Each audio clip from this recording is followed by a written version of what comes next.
okay? You know, you're very good at compartmentalizing. You know, when you're at work, you put on your work hat, and then everything else that's not work related kind of falls away. And then when the work day's over, you take off that hat and then you go home, and that's when you think about all the other areas of your life. So you're very able to compartmentalize. But I do feel there's a relationships, um, thoughts of relationship, decisions about relationships and things like that might be occupying the majority of your time for this month. So that's what I'm seeing here. The second image that I saw is I see this jigsaw puzzle. It's a scene of like a tsunami, like an ocean, you know, waves coming in, not like a giant tidal wave, but it looks almost like those Japanese, you know, pictures of like tsunamis, like ocean waves. Okay, it's a jigsaw puzzle. It's incomplete. The edges are already filled in, but the pieces are missing from the inside. And so I see somebody's hand putting the pieces together. And the person finds this piece, and the color scheme is very, very similar to something that's part of the wave over here. The color scheme is really similar. So you know how when you do jigsaw puzzles, the strategy is do the edges and then, you know, group all the pieces together that have similar color schemes and then go from there, right? So that's the way I feel like a systematic Virgo's mind would work. Like pieces should fit together. And so the hand holds up, and I think it's a guy's hand. It's a man's hand. And he finds this piece and he's like, oh, it's going here. And then he tries to fit it in, rotates it. It doesn't fit. And he was all like, but it has to. The colors are so similar. And so he puts it down and he was like, maybe there's something wrong with the laser that were used to cut the pieces. So he starts, you know, turns his hand into a fist and starts like pounding on it to make sure it fits. But sure enough, it doesn't fit. And so he puts it aside, and you see it in fast motion where he finds pieces and everything's filled in. And at the very end, there's one piece missing. And then he goes, oh, that piece that I put aside, now it goes here. And then the scene just kind of cuts out. So what I'm seeing here, like I mentioned before, you know, there's a time and a place for everything. And everything works when it's supposed to, and everything falls into place when it's supposed to.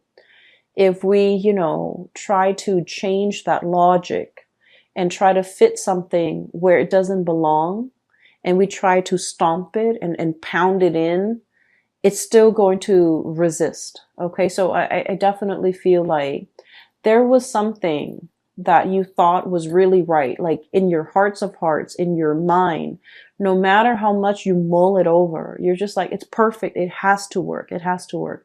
And for some reason, it didn't work. For whatever reason that you couldn't even understand. I guess that reason was never shown to you. And even till now, you know, whenever that situation happened in your life, even now, you're still perplexed about it. And you're just like, well, it didn't work in the past, you know, and I don't know why it didn't work. What will happen now to make things work? So I feel almost like this, you know, it's like a infinity loop, you know, this things coming back full circle, where you're reminded of a time where you try something and you were so 100% sure that, well, the colors are similar, the edges are similar, why didn't it fit? And now a similar situation is coming around, and you're just like, what if it doesn't fit this time? What if it flops on me? Right? And so I feel like there's something coming around full circle. Okay? And whatever didn't work out before, it's going to work out now, because in the past, you forced it. You pounded it in. And I feel almost like you were so focused heavily on the details, on I want to say like you might have been focused on I guess like it's sort of like wanting something so badly and making sure that it fit even when the physical environment was not right. Does that make sense? And I mean, it got to the point where the man with the jigsaw puzzle, he was like using his fist to kind of like hammer it in, but it didn't fit. And so they're telling you whatever that situation was that made you feel like you doubted your intuition, you doubted your judgment because you were so sure. Whatever it was, it's coming back around. And now you're in a much better space where you're not trying to make things fit, where you're not trying to force things, where you are operating from a place of wisdom and allowing. And that's when the situation is like, it's right. Okay. So there's a time and a place for everything. We have to be able to see the big picture in order to understand how the parts all fit together. Does that make sense? And the reason I say that is you have some two cards here that are back to back. Five of Swords. And then the Six of Swords. I'm sorry. Five of Wands. Excuse me. And then the Six of Wands. Okay. So, oh, I'm sorry. This is the Five of Swords. So the Five of Swords is a situation where we're kind of like arguing, bickering, and the sword energy denotes communication, thought processes, mental processes that might have been faulty, where no one is really getting a word in. Everyone is bickering. Everyone is trying to, be right, trying to prove that they're right. And with the five energies, five indicates some major turning point, some major change, okay? And then we have here the Six of Wands, which is a victory. There's a situation here in the past. It was punctuated with a lot of conflict, with a lot of faulty reasoning, with a lot of just like, I believe this, even though I haven't really done the research, I still believe this. You might have been dealing with people like this in your environment where the energy that they kick up around them was like a repellent for good things to come. Okay. There might have been an environment that you were in where, let's say this. Okay. A lot, if you're like ever walking or running on a dirt path, right? If you're running or walking on a dirt path, with every footstep or with every step, it kicks up a little bit of dust, right? And so just imagine energetically when you're in this type of environment where people are constantly bickering, constantly shuffling around, moving around, trying to prove themselves right, trying to one up the other person. Like, if it's like laden with a lot of chaos and a lot of activity and a lot of competition, it creates a major dust cloud, like a major sphere or major environment where there's a lot of, negativity, negative energies. And so it repels, you wouldn't want to walk over where that dirt cloud has been stirred up, right? And so this environment was a repellent for good things to come in the picture. And so whatever it was that you were trying to do, I feel like it flopped down. It didn't have a lot of support. It just couldn't see the light of day. It couldn't rise above the dust cloud. Okay. So I'm a little bit inclined to say that the people you might have had around you might not have been good for your growth. The work environment and the colleagues or the energies just surrounding the work environment was not conducive for good things to attract good things or to even, be in alignment with you. And so I see you turning your back to this situation, okay? No more bickering, no more pettiness, no more conflict. I'm turning my back. And as soon as you decide to turn your back, we have a lot of victory, a lot of success coming through. And I'm almost seeing like, one after another, like a series of successes, one after another, because you decided to turn your back. You decided to kind of retreat from the ground, okay? climbing up into the tree, elevating yourself, seeing above the dust cloud, and being able to operate and function from above that cloud of negativity, and to be able to, warm yourself in the sun and to be able to attract a lot of success. Okay. So what I'm seeing here is there has been a major change. Whatever didn't work out in the past, I do feel a lot of, success, victory is coming in as a result of you, needing to change this environment in your life. Okay. There's some major news associated with it as well. We have here the Page of Swords, and the page energies are snippets and messages coming through.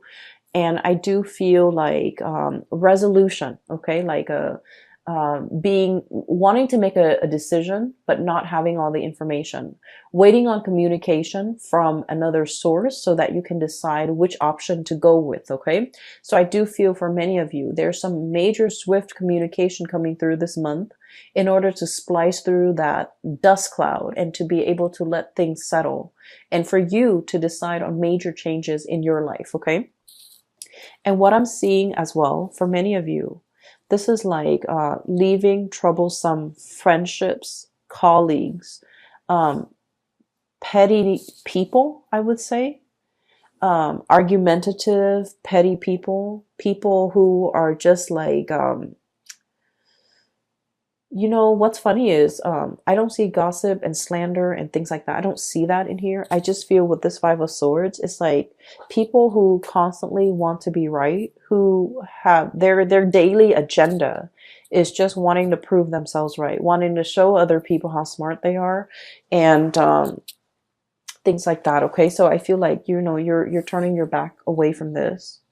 And you might at this point in your life, no longer feeding into this, no longer interested, like you're just disinterested in what's over here because you're seeing the bigger picture. You're looking at things from a higher vantage point, and you're leaving these mortals to squabbles amongst themselves because you're just disinterested. You're disengaging, and you're distancing yourself. And with the Hermit, it basically spells out to me like a sense of enlightenment, okay?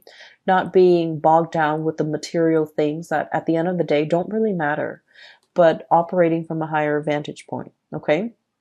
And what I'm also getting, the last three cards in this deck, we have the Tower, sweeping waves of change, okay? So that jigsaw puzzle where I saw the tsunami, the theme is very similar to this card here, okay?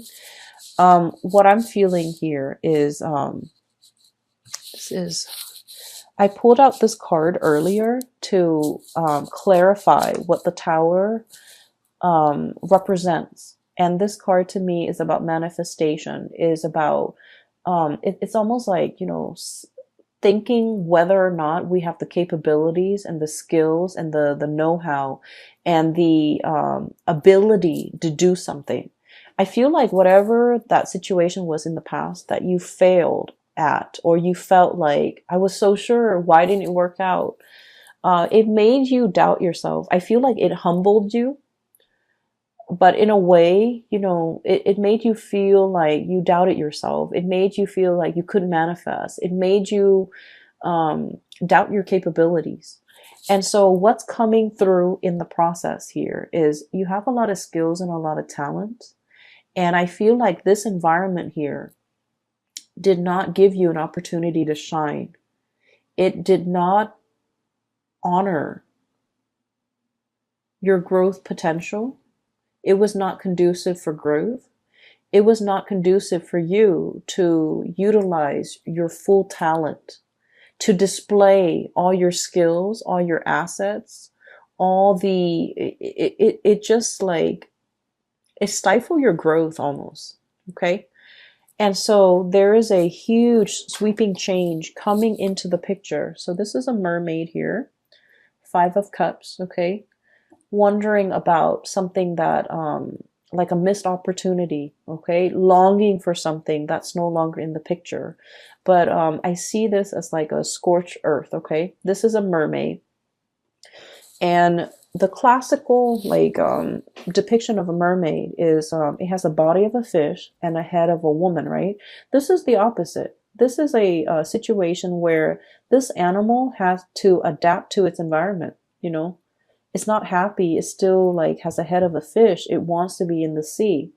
And yet the body had no choice but to adapt, to grow legs so that it could walk on land because this environment is very parched. There's no emotional fulfillment. There's no spiritual fulfillment. It's just very parched. And so it's waiting for the rains to come and wash it away and to carry it to sea.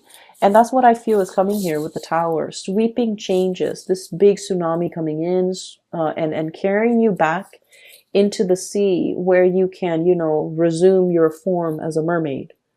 Okay, like the traditional standard mermaid form, face of a woman, body of a fish. And she is now in an environment where there's water, where there's life, where there's emotional fulfillment. And so there's something major here that will be coming through in the month of December. And I do feel like it's going to bring you to an environment where you belong, because wherever you are right here is not meant for you. It's there's no growth potential. There's a lot of dryness, and I'm seeing like, you know, just like it's an environment that's very dry. So for many of you, you might be changing jobs. You might be moving from a really dry, arid environment like the desert to a place that's in the tropics, that's by the sea, that's a lot more, I want to say like, it's just a lot more conducive for growth, okay? And we're not just talking about like a place that's green and lush and things like that. We're talking about emotional, spiritual growth. We're talking as well career growth. We're talking as well, you know, being in a new environment where you're able to develop to your full potential, where people appreciate all that you have to offer and they don't take you for granted, pretty much. Okay. So that's what I'm seeing here. Once again, it's like the change is long coming, but it's going to swoop in very, very quick. And that's a contradiction. But for whatever reason, I just feel like you've been waiting for it for quite some time, but it's going to come in very unexpectedly. You're kind of bookended by two major arcana cards here. We have the Hermit, taking time to yourself, being deep in contemplation and really figuring out, you know, what's the next step in your life. And then once you have that figured out, once you've reached that space of wisdom, that's when the Tower will bring about these changes that you've been wanting for a very long time.